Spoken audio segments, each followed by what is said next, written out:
มาเบิ่งไพ่กลมกันบัดนี้สอด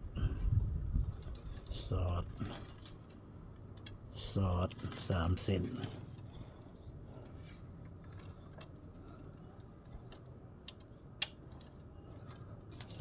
นติดกันช่องละเซนพอเริ่มเดินเขาก็เริ่มเส้นหลังก่อนเส้นหลังขาม3หลอดหนึ่งต่อมากะขาม3หลอดหนึ่งเนี่ยมันเดินเส้นหลังตลอดขาม3หลอดหนึ่ง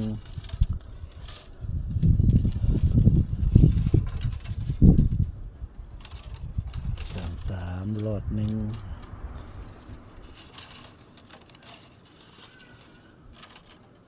ตอกนี่ขั้นเป็นตอกกลมๆในแห่งดีเด้อพี่น้องตอกให้เป็นเส้นกลมๆจักหน่อยในแห่งดี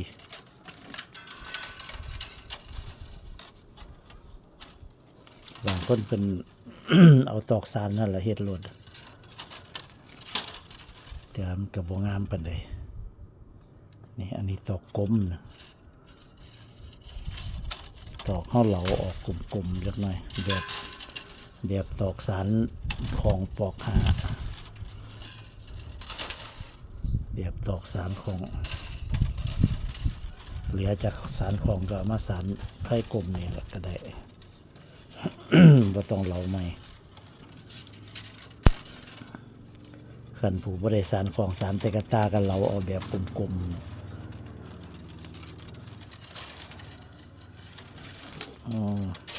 แต่บางคนเพิ่นก็เอาตอกสารนี่แหละไพ่รถก็ได้คือกันบ่งามเดี๋ยวแต่ผมมักตอกกระพันกันดีดอกจากมันเกี่ยวมันกอดกันจังได้ตอกกันเลยหลายเส้นเท่าใดแห่งมือเกี่ยวกันดี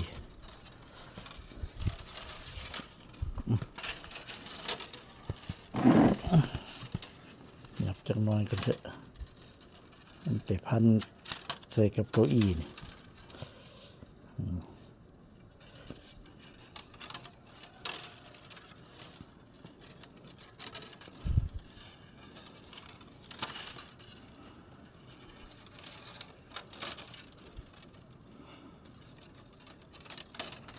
เดี๋ยวจาก2 รอบ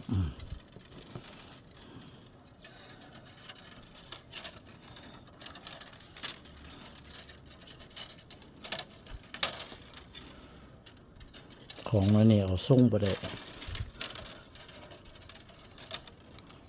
นส่งบ่ได้เพราะว่าตอกมันพลอยก็เลยปล่อยตามใจมันเลย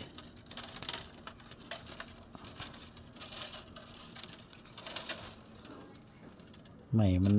เบิดอายุใหม่มันแก่ผลเป็นไม่ตอกแล้วก็หักโปะแปะอยู่บนเหนียวก็เลยดัดก็ยากก็เลยปล่อยตามใจมันเลย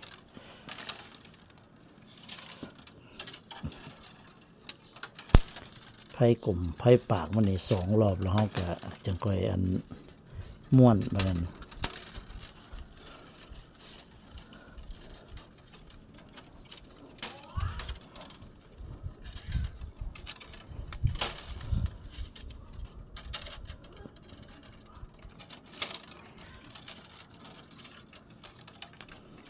ตอกสั่งที่ดี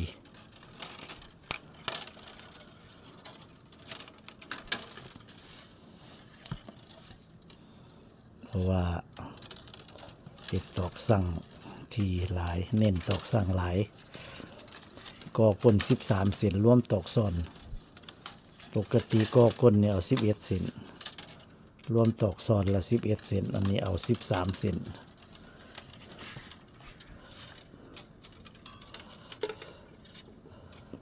อันเอา12 เซนก็สิได้อยู่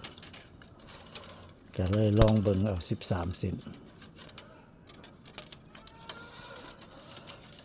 เห็ดตอกก้นขี้ด้านมันน้อยจักหน่อยมันน้อยลงจักหน่อย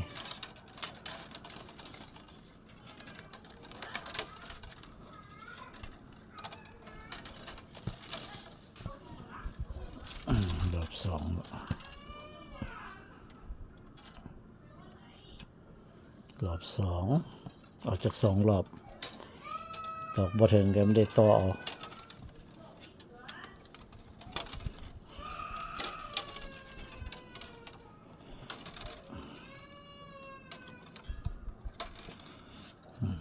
สองรอบรอบหนึ่งมันเบิ่งทรงหน่อยพอดเลยเอาสองรอบ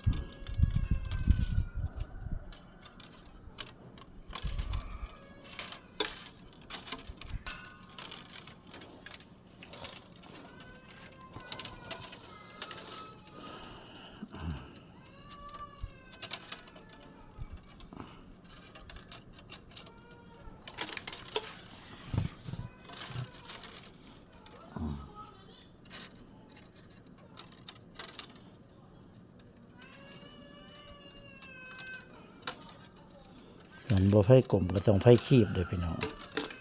ไผ่คีบนี่2 เซนไผ่คีบ2 เซนบิดไปซื่อๆกันไผ่กลมนี่3 เซนไผ่คีบ2 เซนคีบไปบิดกันไปสินะขาม1 หลอด 1ไปเลย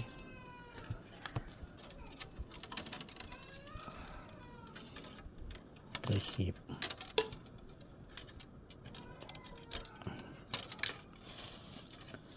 เรียกแต่ผู้มัก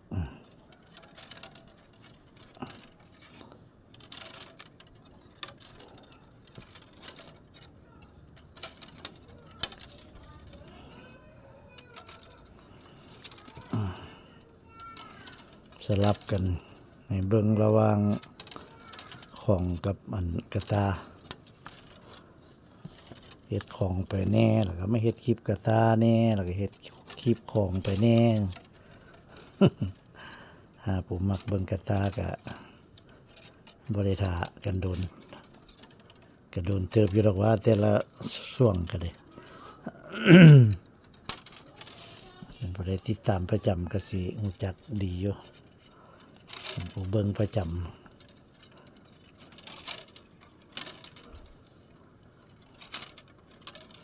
อันเบิ่งเราบ่เข้าใจจังใดก็คอมเมนต์เข้ามาสอบถามกันได้เด้อพี่น้องเด้อ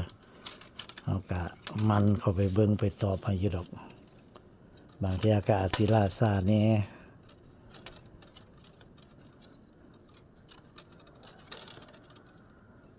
คลิปมันหลายคลิปเฮามันหลายแน่ก็ได้ค้นหาเอาหลายคลิปไหนเพิ่นคลิปใดเพิ่นคอมเมนต์ก็ได้ไปค้นไปซอกหาเอาคลิปเป็น 3,000 กว่าคลิปแต่เฮาลงไปก็ได้นี่2 รอบ2 รอบมาจอดแล้วจอดได้2 รอบแล้ว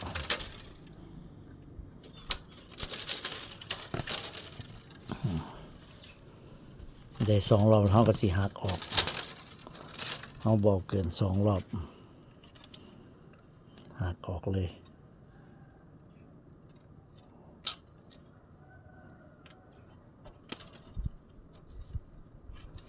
อันนี้เอาไว้มาหักพี่นี่2 รอบ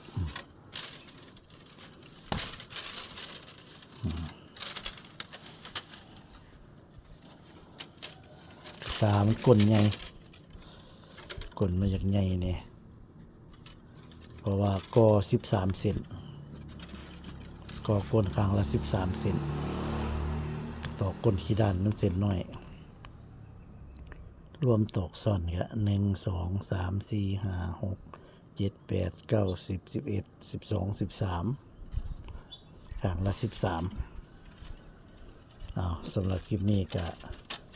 พี่น้องเบิ่งสำนีสักกันเป็นการไพ่กลมปากกระตาก่อนห่อสีม่วนเฮาก็มาไพ่กลมสักกันนี่กระตาเฮาก็สิได้แข็งตึมกัน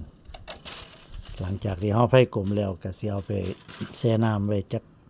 ประมาณ1 ชั่วโมงไปหา2 ชั่วโมงพุ่นละแล้วก็สิมาม่วนก็ติดตามต่อไปเด้อพี่น้องเด้อคันผู้ใดอยากเบิ่ง คลิปตอนม่วนก็ติดตามต่อไป